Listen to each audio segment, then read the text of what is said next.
Story with Binaca. सुनिए कहानी Binaca की जुबानी। 16 महासतियों की श्रृंखला में हाजिर है महासती पुष्प चूला की कहानी।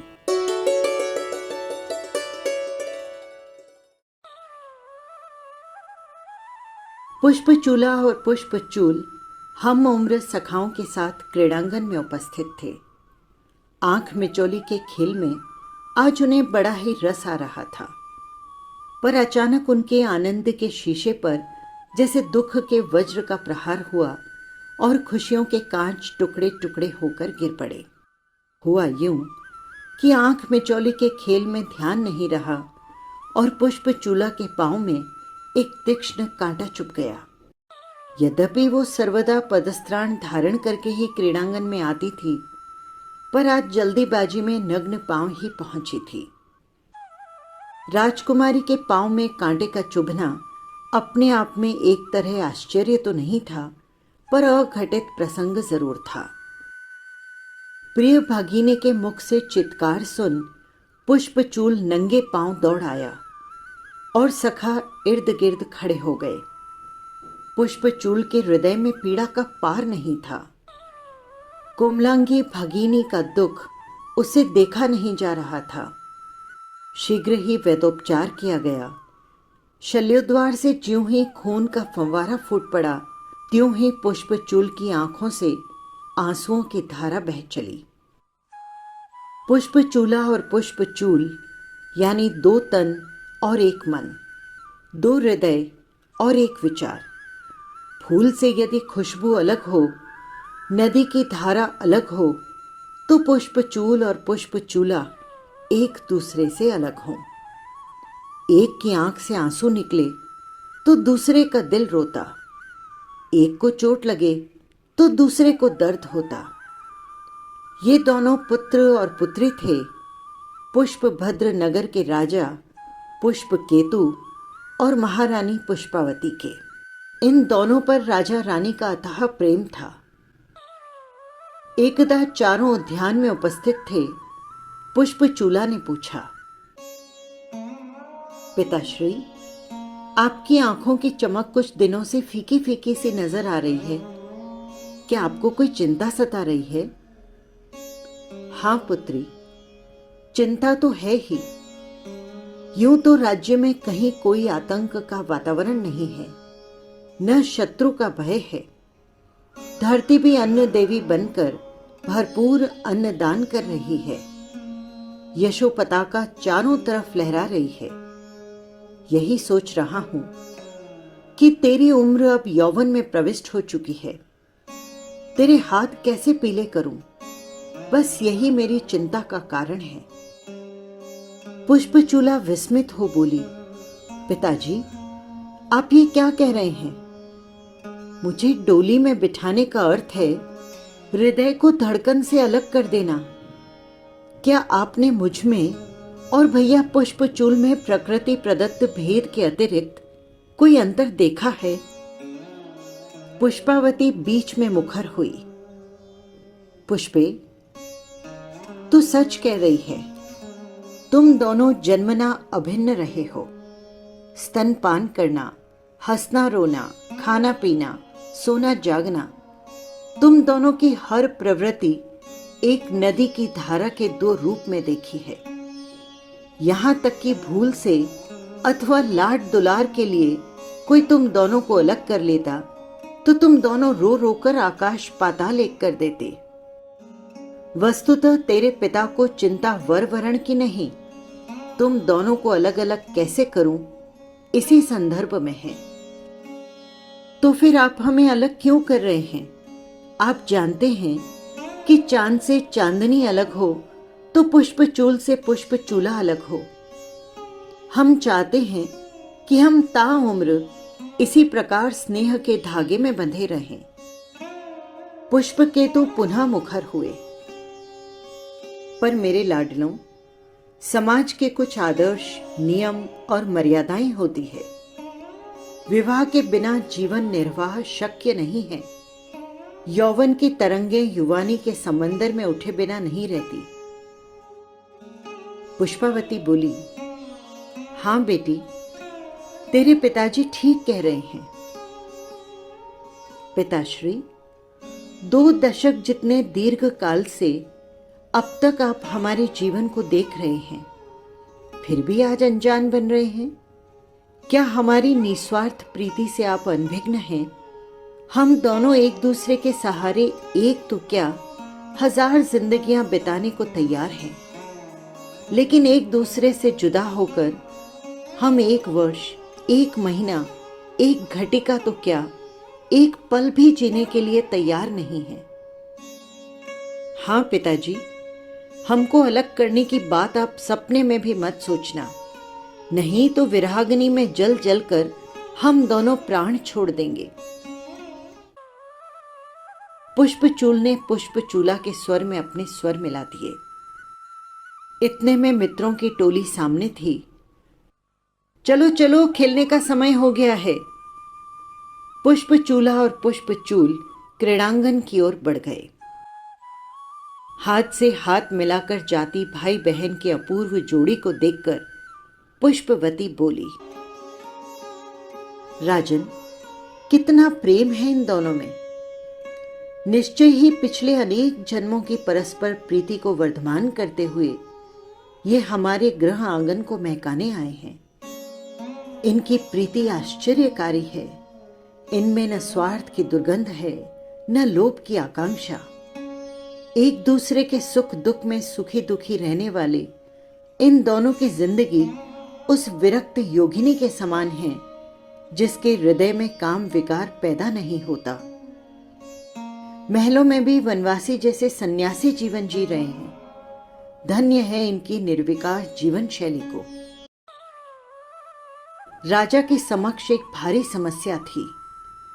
पुष्पचूल और पुष्पचूला का विवाह किस प्रकार संपन्न करें। उन्हें अलग करना संभव नहीं है तो अविवाहित रखना भी उचित नहीं है। राजा के मन में आया, क्यों न इन दोनों का परस्पर विवाह कर दिया जाए। ये बात रानी के समक्ष प्रस्तुत की तो रानी आश्चर्यपूर्वक बोली, हृदयनाथ, आप ये क्या सोच रहे हैं। भाई बहन के पवित्र बंधन को विवाह के धरातल पर खड़ा करना न केवल धर्म की दृष्टि से अनुचित है, अपितु व्यावहारिक तौर पर भी सर्वथा हेय है। क्या आप प्रजाजनों की प्रतिक्रिया को झेल पाएंगे? यदि विद्रोह के स्वर बुलंद हुए तो क्या करेंगे? सोच के गवाक्ष से भविष्य की ओर झांकती हुई पुष्पावती बोली, यदि प्रजा का समर्थन प्राप्त हो गया तो? राजा की इस बात पर रानी मौन थी और मौन में अस्वीकृति झलक रही थी। पूरे शहर में उद्घोषणा हो गई कि समस्त प्रजाजनों को राजा ने सभा में विशिष्ट कारण से आमंत्रित किया है। विशाल जनसभा का प्रांगण राजा के आने से पहले भर चुका था। पुष्पभद्र नगर की ये अपने आप में विशिष्टता कहें या आपसे प्रेम और समर्पण कहें, अपने आप में एक मिसाल थी। प्रजा राजा में भगवान को देखती थी और राजा प्रजा में माता पिता की आदर्श छवि देखता था। सभा को संबोधित करते हुए पुष्पकेतु बोले, मेरे प्रिय प्रजाजनों, आज का ये हार्दिक आमंत्रण किसी विशेष प्रश्न को लेकर दिया गया है। मैं आपसे एक प्रश्न करूंगा, आपको उसका सही सही जवाब देना है। सहमति प्राप्त करने के लिए राजा ने कहा, क्या आप मेरे प्रश्न का उचित उत्तर देंगे? चारों ओर से एक ही आवाज आई, राजन, आपके प्रश्न का हम सही सही उत्तर देंगे। राजा ने पूछा, इस राज्य की हर चीज पर अधिकार किसका है? आपका राजन, आपका। तो क्या मैं उसका मनचाहा उपयोग कर सकता हूं? निसंकोच कर सकते हैं महाराज, इसमें पूछने जैसी बात ही क्या है। तो फिर प्रिय प्रजाजनों, मैंने अपने पुत्र पुष्पचूल और अपनी पुत्री पुष्पचूला का परस्पर विवाह करने का निर्णय कर लिया है। ये सुनकर सभा जैसे विस्मित रह गई। ये कैसे संभव होगा राजन? सभा में ये प्रश्न तैरने लगा। सभी एक दूसरे की बगलें झांकने लगे। अरे, तुम सभी को पता ही होगा कि ऋषभ देव से पहले युगलिक परंपरा चल रही थी। तब एक ही मां की कुक्षी से जन्म लेने वाले भाई बहन पति पत्नी बन जाते थे। अतः पुष्पचूल और पुष्पचूल्हा का परस्पर वैवाहिक संबंध करने में कोई भी आपत्ति नहीं हो सकती। क्या आप सभी मेरे विचार से सहमत हैं? राजा के विरुद्ध बोलने की हिम्मत कोई कैसे करता? सभी ने एक ही बात कही, यद्यपि ये संबंध अनुचित है, तथापि आप करना चाहते हैं वो करें, इसमें हमें कोई ऐतराज नहीं। प्रजा के समर्थन ने पुष्प केतु को उत्साह से भर दिया।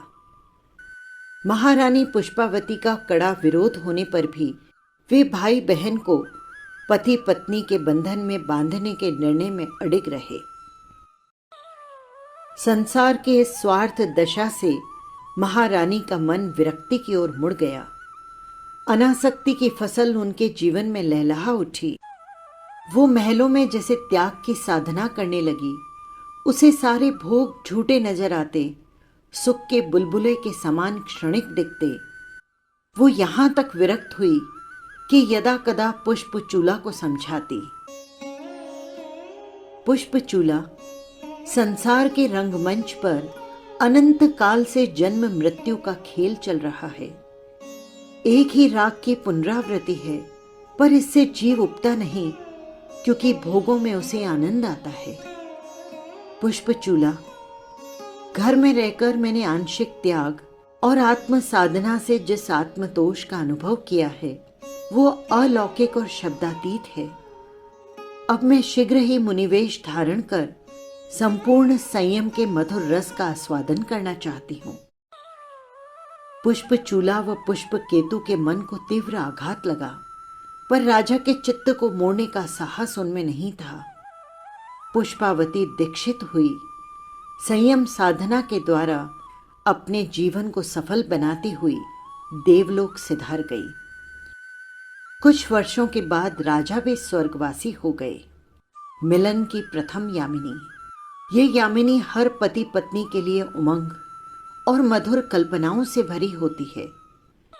बाद का जीवन भले ही परेशानी का पर्याय बन जाए। पुष्पचूल का मन जहां उमंगों से भरा था, वहीं पुष्पचूला इस असामाजिक संबंध से खिन्न और उदास थी।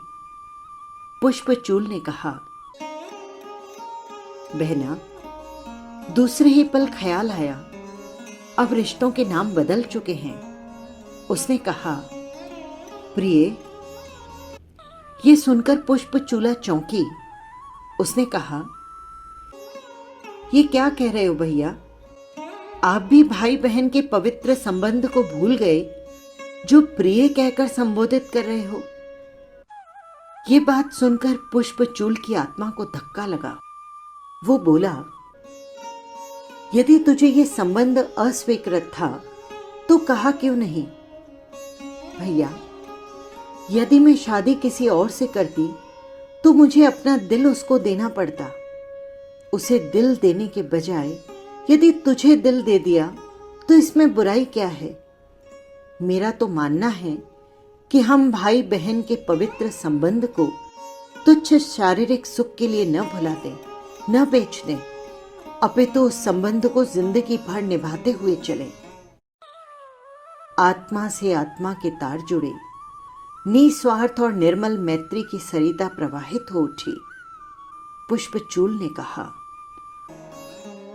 तू और तेरे विचार कितने महान हैं। आज तूने मुझे गलती के गर्त में जाने से उबार लिया।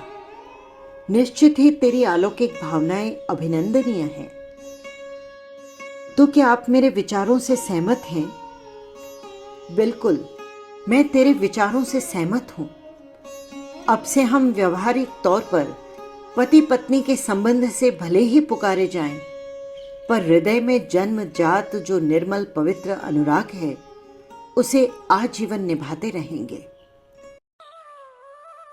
इधर देवलोक में उनकी माता पुष्पावती ने पुष्पचूला को स्वप्न में प्रतिबोध देकर स्वर्ग और नर्क का वर्णन सुनाया और अर्णिका पुत्राचार्य के सानिध्य को प्राप्त करने की प्रेरणा दी। पुष्पचूला अर्णिका पुत्राचार्य के श्रीमुख से स्वर्ग और नर्क का स्वप्न दृष्ट के समान वर्णन सुन प्रतिबुद्ध हुई। नरक के असह्य दुखों की परंपरा और स्वर्ग के सुखों की नश्वरता ने पुष्पचूला की मोह निद्रा उड़ा दी। वो ग्रह में ग्रहवासिनी न होकर सन्यासिनी बन गई। उसकी रातें ध्यान कायोत्सर्ग में बीतती और दिन स्वाध्याय और सत्संग में। उसे खाने पीने ओढ़ने पहनने की कोई रुचि नहीं रही। एक दिन पुष्पचूल ने कहा, प्रिय बहना, क्या बात है? तुम्हारे मन में कोई पीड़ा है या किसी सामग्री की कमी है जो तुम्हारी सुनहरी मुस्कान अदृश्य हो गई है? भैया, प्रवज्या का पथ मेरा इंतजार कर रहा है। पुकार रही है साधना की सुरीली स्वर लहरियां। मैं भी मातुश्री के मार्ग का अनुसरण करना चाहती हूं, पर तुमने तो जीवन भर साथ निभाने का वादा किया था। क्या तुम मुझसे इतनी अनासक्त हो गई कि सदा के लिए छोड़ने का मानस बना बैठी? कहते कहते पुष्पचूल का कंठ अवरुद्ध हो गया। भैया, मैं आपके प्रेम से अभिभूत हूं, पर स्नेह के बंधन तोड़े बिना मुक्ति का शाश्वत सुख कहां? पुष्पचूल ने बहुत समझाया, मनाया, रिझाया, पर पुष्पचूला का संकल्प अटूट था। आखिर वो अपने लक्ष्य में सफल हो गई। संयम के चिंतामणि पाकर कृत्य कृत्य हो गई। अर्णिका पुत्राचार्य की निश्रा में संयम सुख में रमने लगी।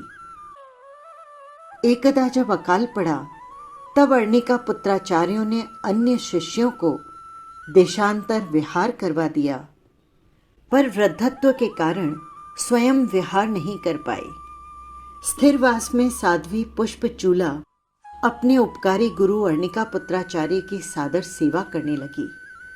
व्यावच्च में उसका अद्भुत रस था।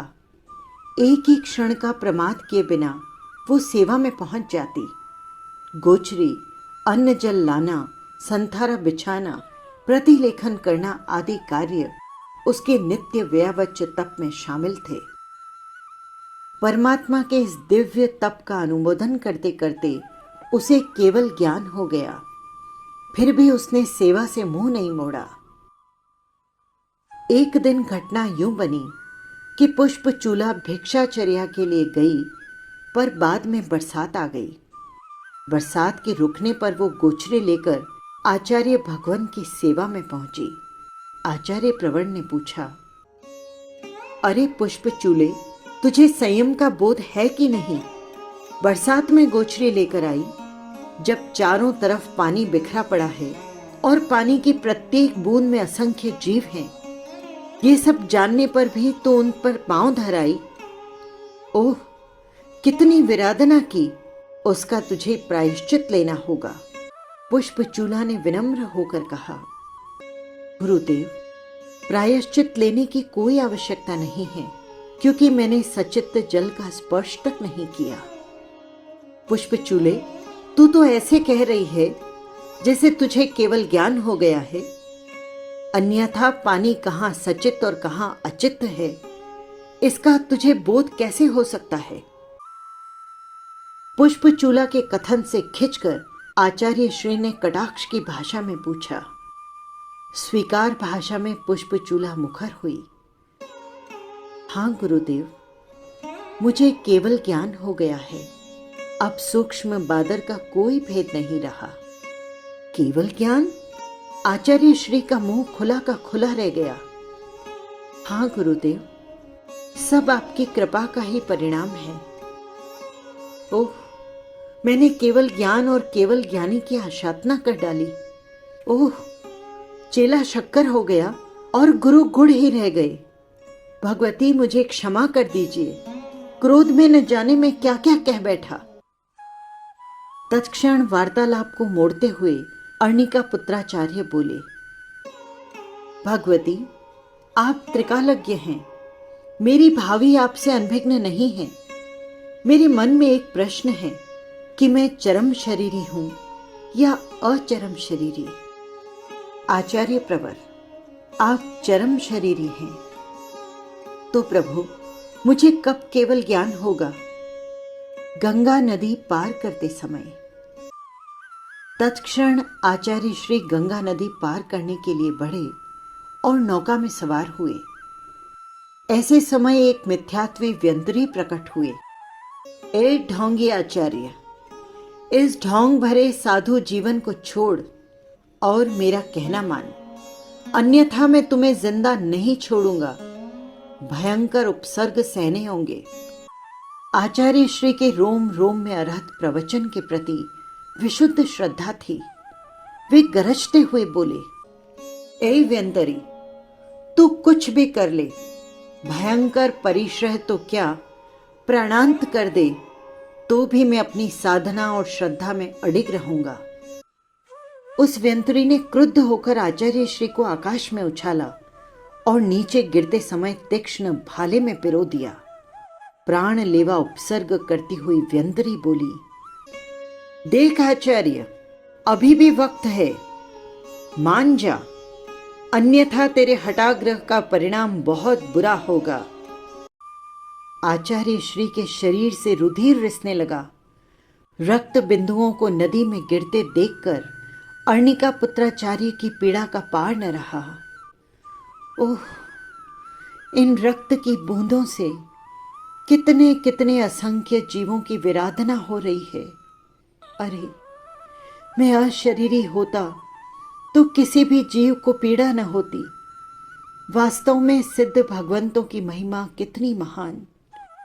सिद्ध पाने के पश्चात विराधना, अजैना, कर्म बंधन और पाप स्थान का कोई सेवन नहीं। मैं भी सिद्ध होता तो शरीर नहीं होता। शरीर के अभाव में न रक्त होता, न विराधना होती। करुणा के इन भव्य भावनाओं में भीगते भीगते आचार्य केवली बन गए और उसी समय आयुष्य पूर्ण कर मोक्षगामी बन गए। पुष्पचूला ने केवली पर्याय में अनेक भव्य जीवों को प्रतिबोध दिया और शेष 4 घाती कर्मों का क्षय कर अक्षय पद की उपभोक्ता बनी।